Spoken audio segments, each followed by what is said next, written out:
Hello guys, আসসালামু আলাইকুম। কেমন আছো তোমরা? আশা করি আল্লাহর অশেষ রহমতে ভালোই আছো। আমিও তোমাদের দোয়ায় অনেক ভালো আছি।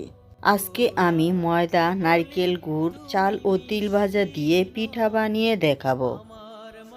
এখন আমি চালগুলো একটি পাত্রে দিয়ে পাত্রটি গরম করে ভেজে নিব। চাল ভাজা শেষ, এখন তিলটাও ভেজে নিয়েছি। এখন এগুলো ব্লেন্ড করে নিব। একটি পাত্রে আমি গুড় নিয়ে নিলাম। এগুলো একটু বলক তুলে নিব। তারপর নারকেলের গুঁড়াটা এখানে দিয়ে দিব। এখন কোরানো নারকেল আর গুড় একসাথে মিশিয়ে নিতে হবে।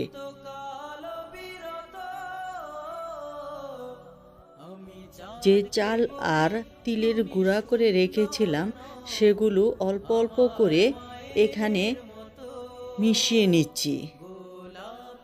আমি যেভাবে মিশিয়েছি জাস্ট এটা এরকমভাবেই মিশিয়ে নেবেন। এভাবে মিশিয়ে নিলে একটা পুর তৈরি হবে, আর এই পুরটাই পিঠার ভিতরে দিতে হবে।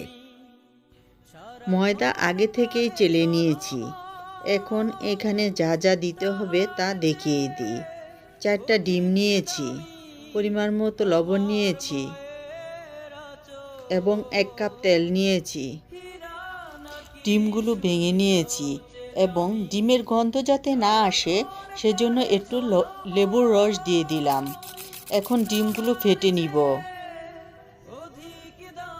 স্বাদমতো লবণ দিয়ে দিলাম এবং এগুলো নেড়ে চেড়ে লবণগুলা একসাথে নিয়ে নিলাম। এখন তেল দিয়ে ময়দাগুলো মিক্স করে নিয়েছি।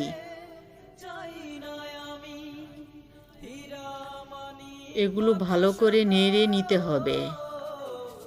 ফেটানো ডিমগুলো ময়দার সাথে মিশিয়ে নিচ্ছি। এগুলো ভালো করে মিশাতে হবে।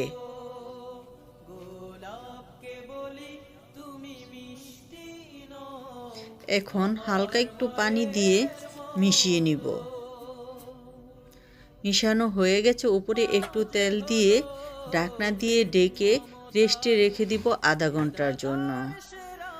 হ্যাঁ, আধা ঘন্টা পর ফিরে এলাম। এখন এগুলো ছোট ছোট লেচি কেটে নিব।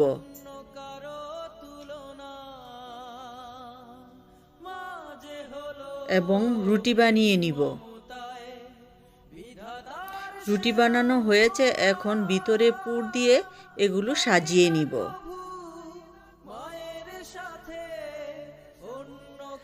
আমি অনেকগুলো বানিয়েছি, এখন এগুলো ভেজে নিব।